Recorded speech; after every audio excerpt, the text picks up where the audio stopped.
And once you have done so, please turn to Genesis chapter 49, verse 29. We'll be reading up to chapter 50, verse 13. We are basically nearing the end of Genesis. Okay. So Genesis chapter 49, 29. And then we'll be reading up to Genesis chapter 50, 13. And as it is customary, once you have found the passage, I ask that you rise.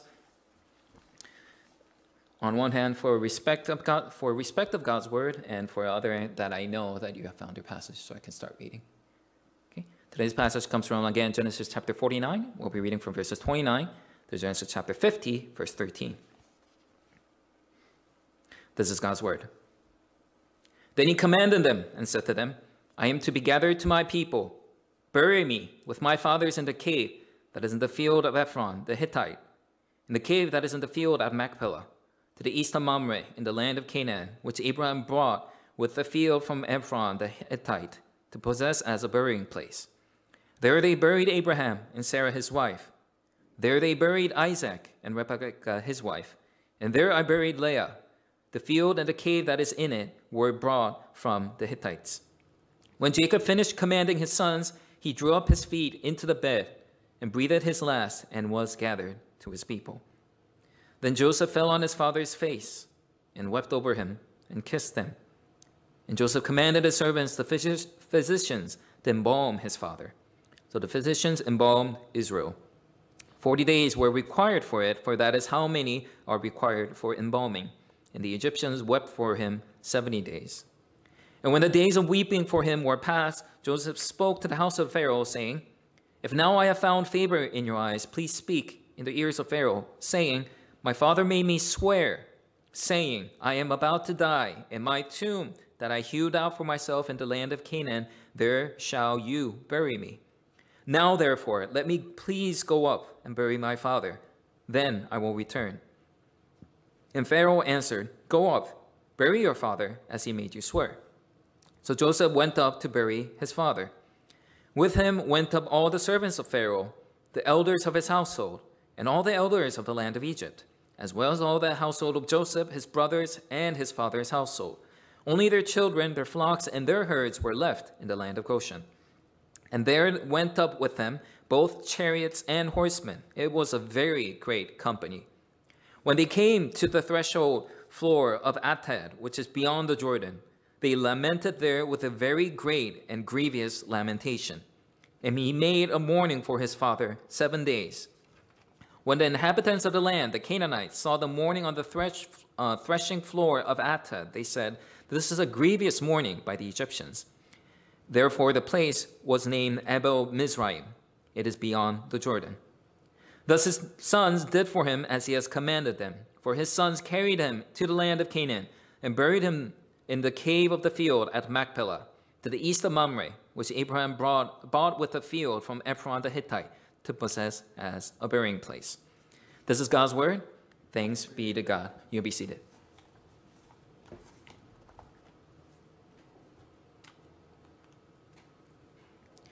About 2 weeks ago, just to recall our journey throughout the story of Genesis currently, 2 weeks ago, we were examining a passage in Genesis chapter 48 of a very long list of curses and blessings that Jacob was pronouncing to each of his sons. And what was interesting is that near the end of the accounts of the curse and blessings, this is what the Bible tells us regarding those curses and blessings. These were the blessings. There's no mention of curses. These were the blessings that Jacob granted to his sons. And we examined the question, how are these curses a blessing? And the reason was simple. Even though some of the sons and their descendants received curses, a prophetic curse from Jacob himself, they were still curses that befell them as God's people. In short, it was still a blessing unto them because it showed that Jacob's sons, despite the failures, despite the mistakes that they have made towards the people and of the harm that they have inflicted upon other people, they did not lose a blessing of becoming God's people. They were still the tribes of Israel. And in that way, they did not lose their blessings. They were truly blessed in the ultimate sense. But as we noticed, there are consequences for people who do sin, even his people.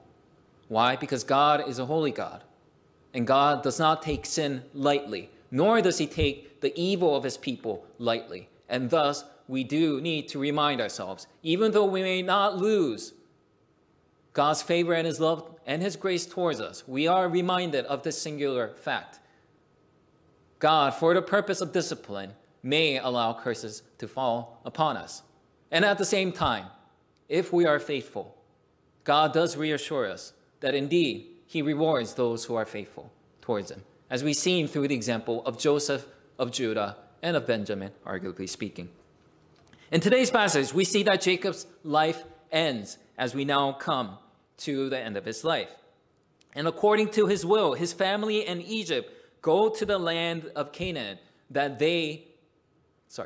Jacob might be buried there. We call how before he died, Jacob again asked his family to bury him in the cave of Machpelah, because that's where Abraham, Jacob, their wives, and Leah were buried. And at an old age of 140 years, in those unimaginable years, he ends his, as he calls it, few and evil days in the land of Egypt. And he draws his last breath as his family is watching over him. Soon afterwards, in our passage today, we see from verse 2 and 3 in chapter 50 that he became a mummy. Yes, this is a mummy-making process, by the way. He became a mummy by following the Egyptian customs. It is worth noting that Jacob and Joseph were the only ones out of the entire Israelites who enjoy this luxury. As some of you guys may know, one becomes a mummy by taking the easily decayable intestines out from the body, from the brain to the lungs to the small and the large intestines, as well as the stomach. The Egyptians basically take them out and then fill them up with spices and balm for the purpose of doing what? To prevent the body from decaying. And it reflects an Egyptian concept of afterlife. They believe that the body needs to be restored in its full condition, that in the afterlife, in the chance that life needs to be restored, it can be restored without any blemish or harm. Soon afterwards, we will see how Jacob's embalming process is basically a very precious process. This was a very extremely expensive and delicate process that took about 40 days to prepare. Early on in Egyptian history, because it was so expensive and delicate and was labor intensive, this type of embalming process was actually only done for Pharaoh himself. And by the way, by talking about early Egyptian history, I'm talking roughly about 1,000 to 2,000 years before the time of Jacob, because Egyptian history lasts, as the records that we have extend back to 3,000, 4,000 BC. So early on in Egyptian history, only Pharaoh himself was embalmed and became a mummy in this way. But in the later stages of Egyptian history, richer people or powerful people were also embalmed and became a mummy in this manner. Moving on, including the 40 days of embalming, a total of 70 days, meaning 30 days of mourning, even after Jacob became a mummy, 70 days of mourning were observed for Jacob's death. And friends, let me ask you one question at this point. What does this signify regarding Jacob in the eyes of the Egyptians? What does this show? Well, we have to note this one part. This foreigner's death, a Hebrew and a shepherd at that, one of the most detestable class and forms according to Egyptian society back in the days. That foreigner's death is being mourned by the entire Egypt as if Pharaoh himself has died. The funeral process reflects this fact as well. It was quite the elaborate one, according to verses 7 to 9, as we read in our passage today.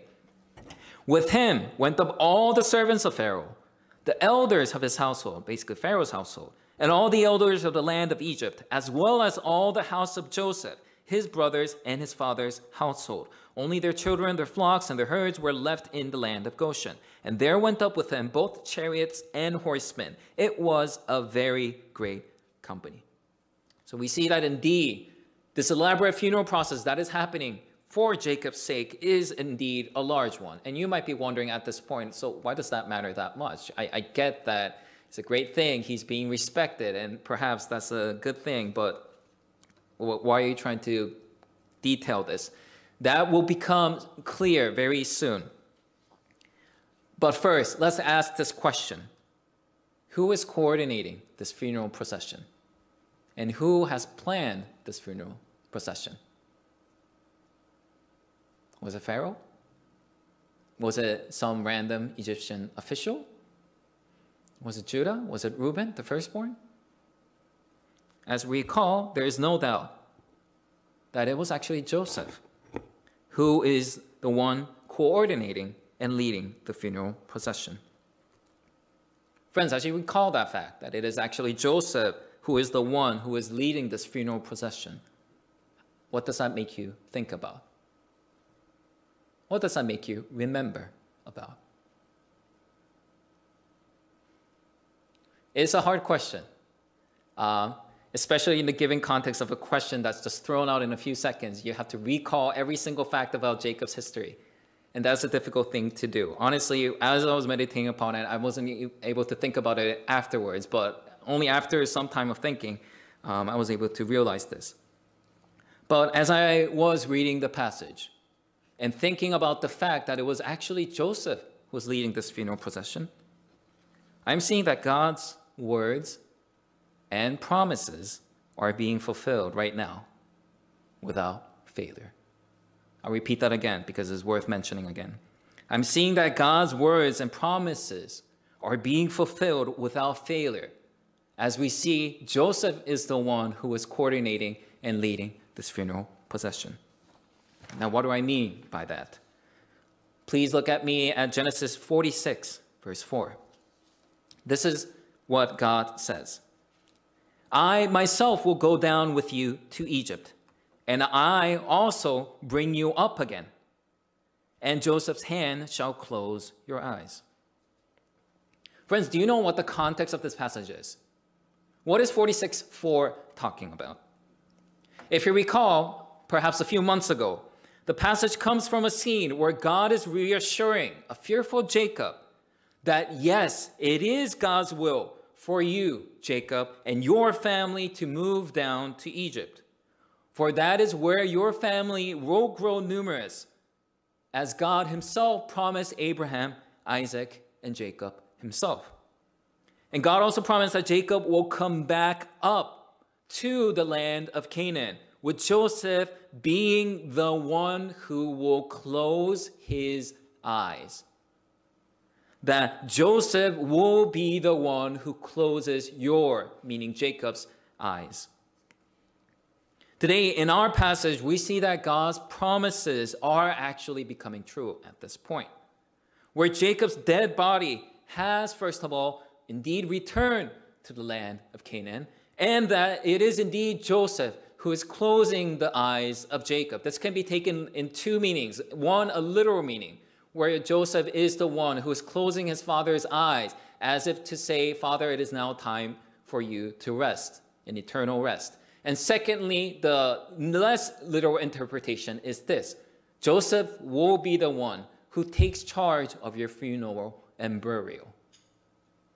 Recall that in order to appreciate that, please remember this. There's a 17-year gap between Genesis 46:4 and Genesis 50, the funeral procession. So we see that after 17 years, as God has promised, God's promises are becoming true in the most elaborate and intricate detail through this funeral procession. God's words indeed is becoming true, word by word.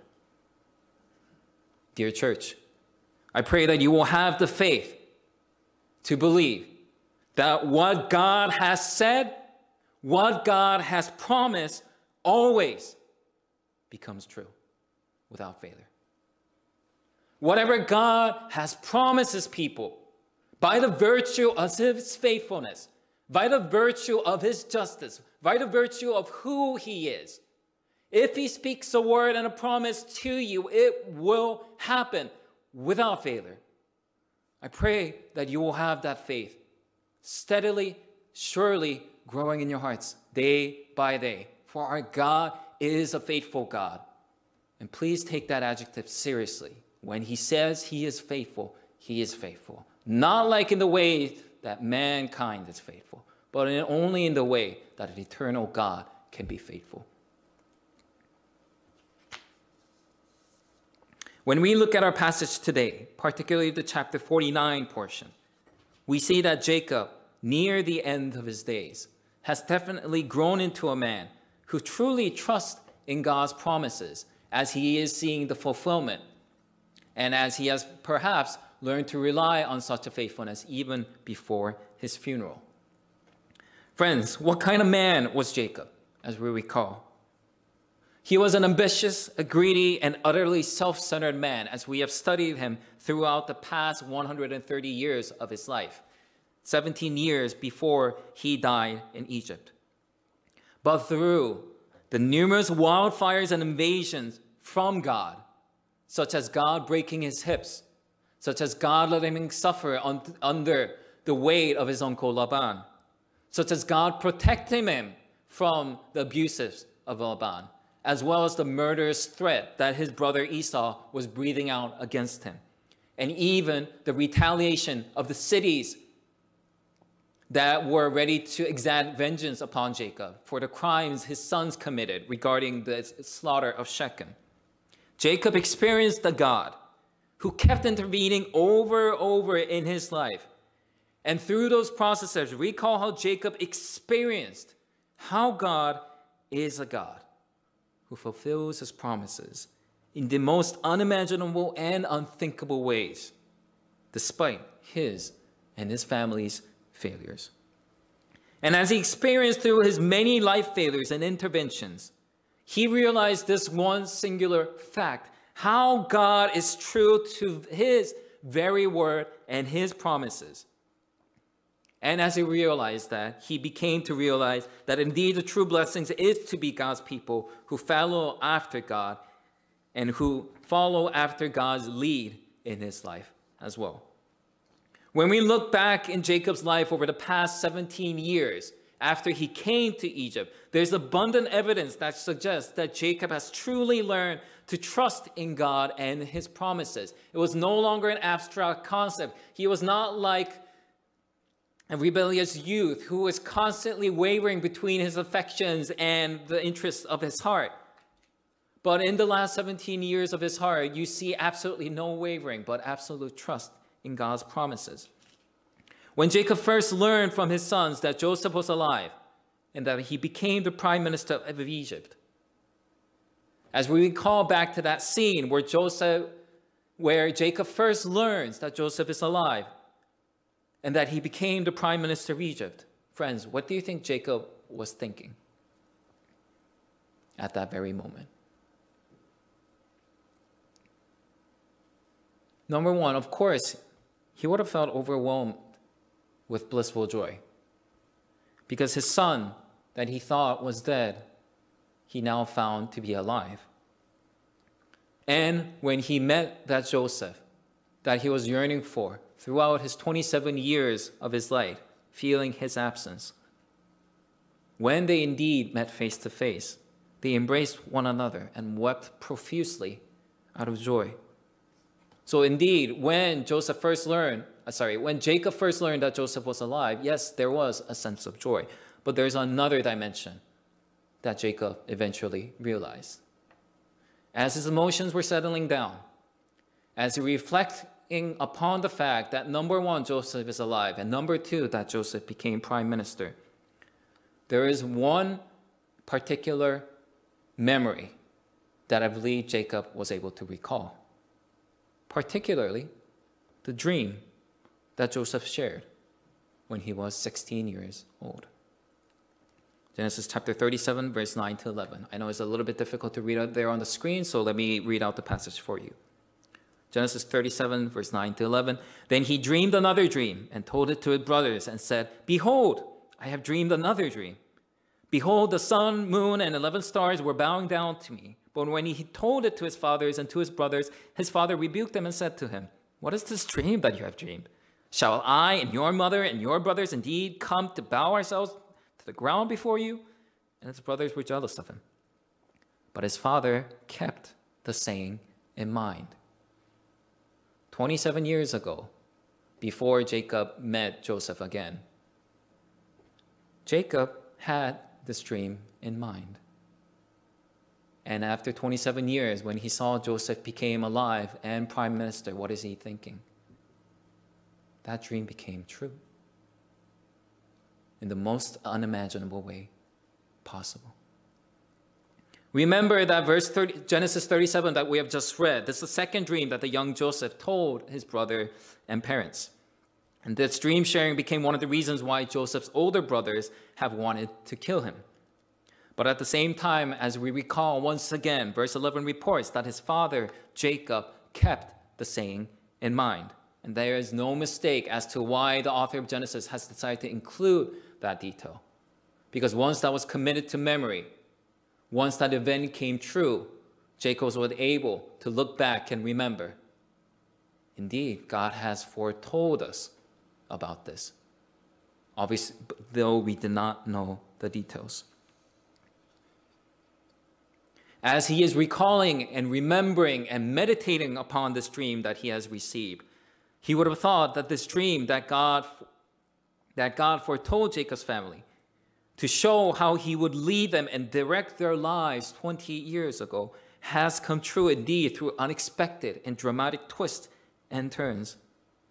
Not only that, as he is recalling this dream that God has given him, and how this dream and how all the events and the tragedies that happened in those 20 years were all somehow used to fulfill the promises that God has not just made to Joseph, but made to Abraham.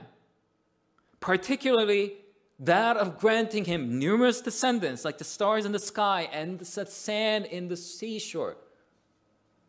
Can you imagine the type of awe that Jacob is now being overwhelmed with? Not only has he saved my son, not only has he somehow made my son to a prime minister, not only has he used even those tragic events to bring the family back together, he's even using this to fulfill the promises that he made back to Abraham, his grandfather, way back in the days, of granting him descendants as numerous as the stars in the sky and the sand in the seashore. How in the world is God able to do this? Not with a skeptical heart, but with a heart of awe. Lord, how indeed you have led this life and has used it to fulfill such amazing purposes. He could have never dreamed that through Joseph's being sold into Egypt, into slavery, that the promises God made to his grandfather Abraham became true. Not only did he bring back Joseph from the grave and made him into a prime minister, he now used Joseph as him being prime minister to nurture Jacob's family and make them numerous, that they may truly find his old promises becoming true in the land of Egypt. So friends, remember, Jacob didn't just stop there. He spent an extra 17 years in the land of Egypt before his death, as we see today.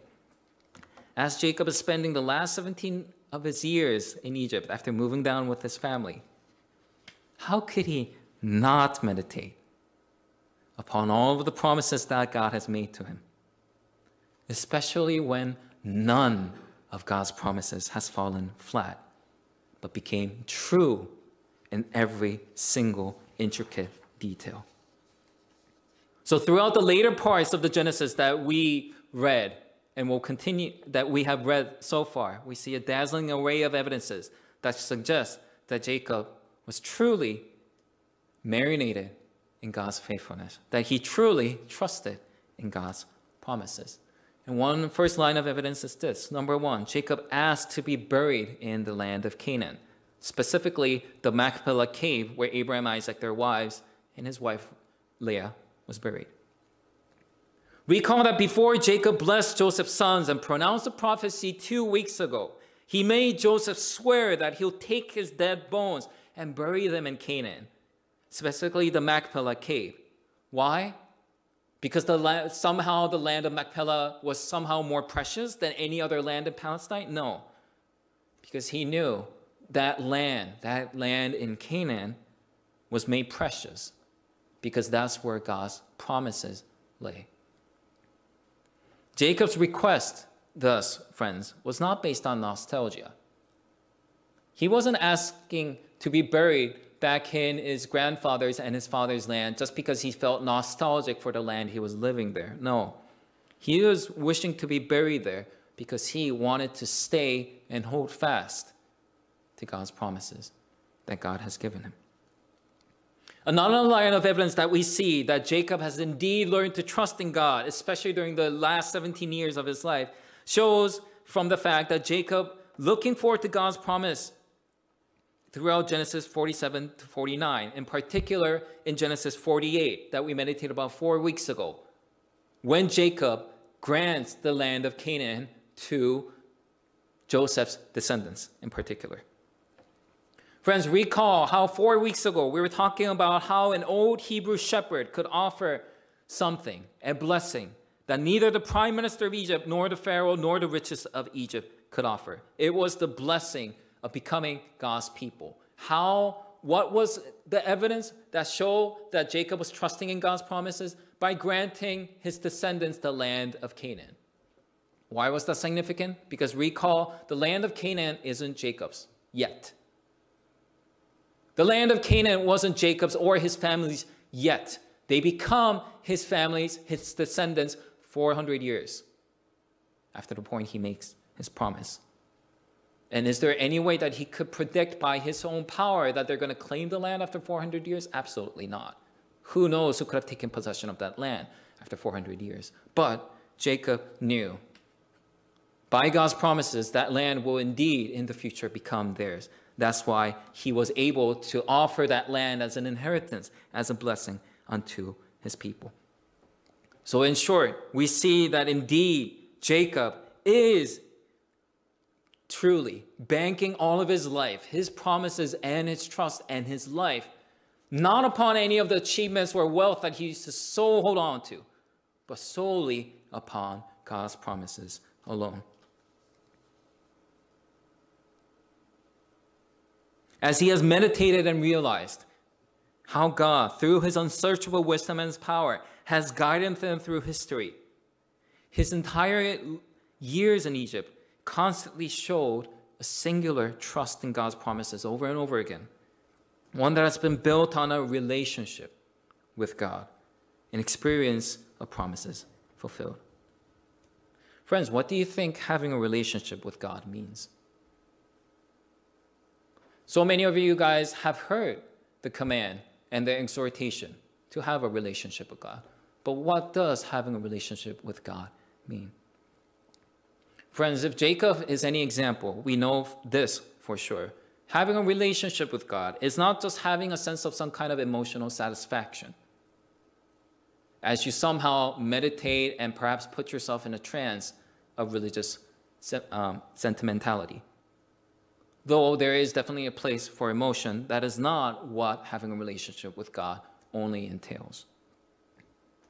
But having a relationship with God means this: walking with God, seeing how he is truly the Lord of the world in your life, who guides and directs all of history for his good purposes and for the good of his people.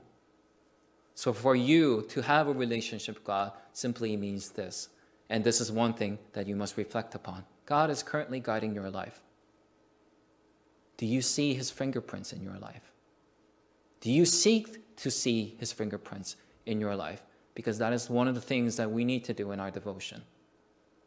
If we don't learn how to rely on his promises and ask for his fingerprints to be shown in your life, our relationship with God, of course, is going to be dry and dead.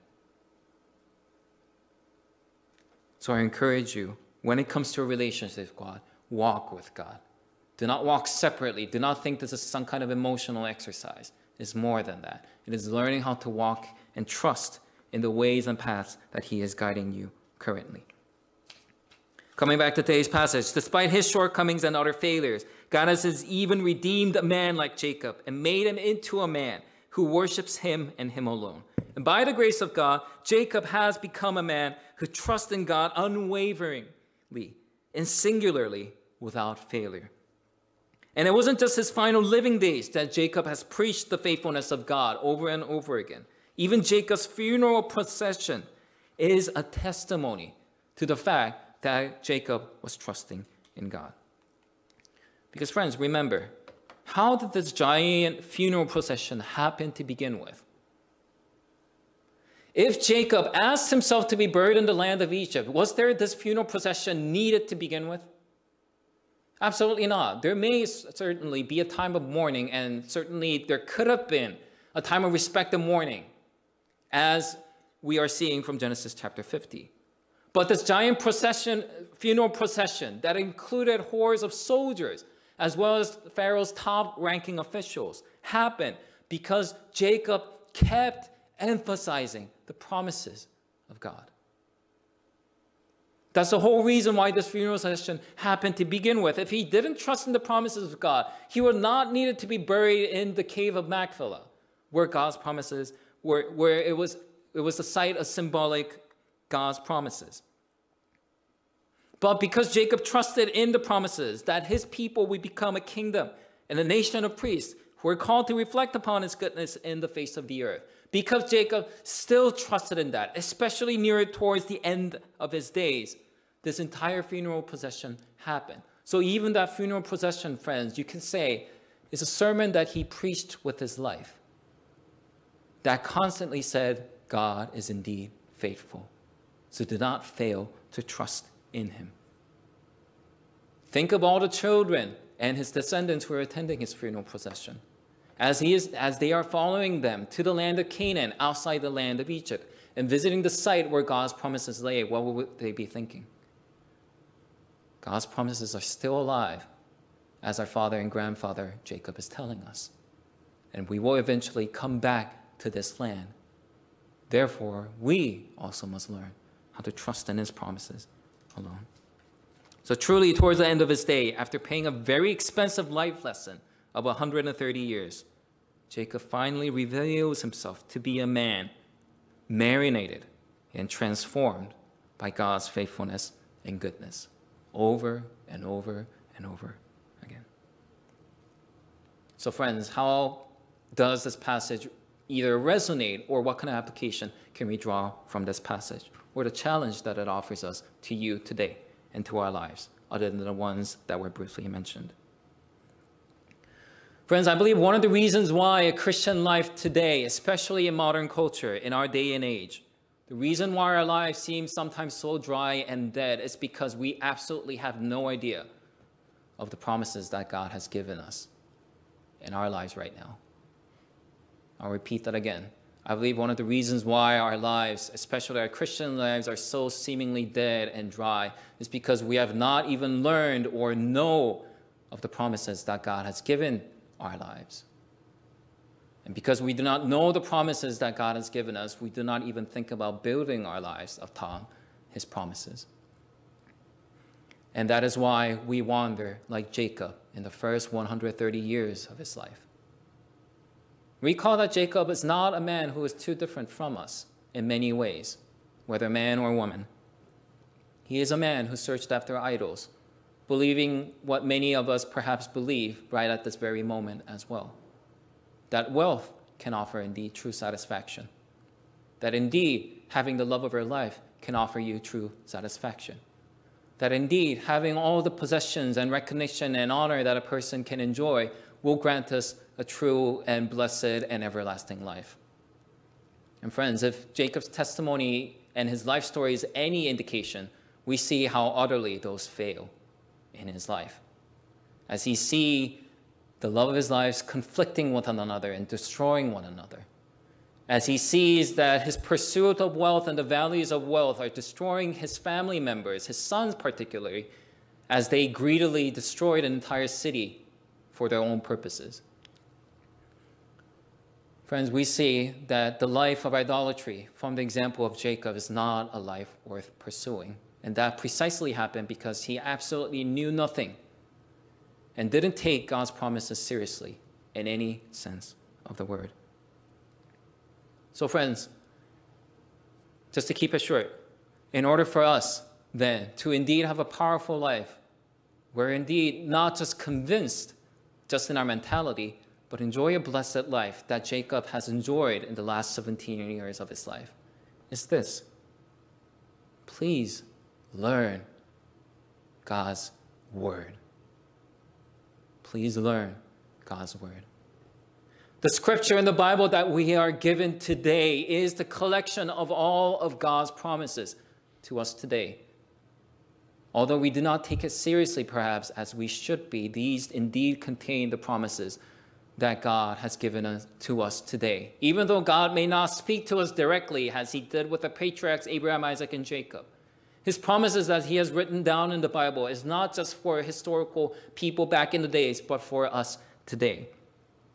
The entire Bible is permeated with God's promises and promises of blessings over and over again. Please study Exodus, Numbers, and Deuteronomy. They are filled with promises of blessing for those who live in God and curses that will befall upon those who fall into sin. Please study the prophecies, Isaiah, Daniel, Ezekiel, Jeremiah, and such, that you may know of the ultimate promises of new life that God grants and wishes to grant his people. Please study the Gospels that you may see how the promises of new life that was prophesied long ago has been fulfilled and opened to you through the person of Jesus Christ. Please study the New Testament letters that you may see how Christians are then to grasp and live out the new life that God has indeed promised and granted through Jesus Christ. That of eternal blessings, that of indeed a restored life, that of a life does not grow tired or weary because of life circumstances or poverty or diseases or sicknesses or hopelessness, seeming death.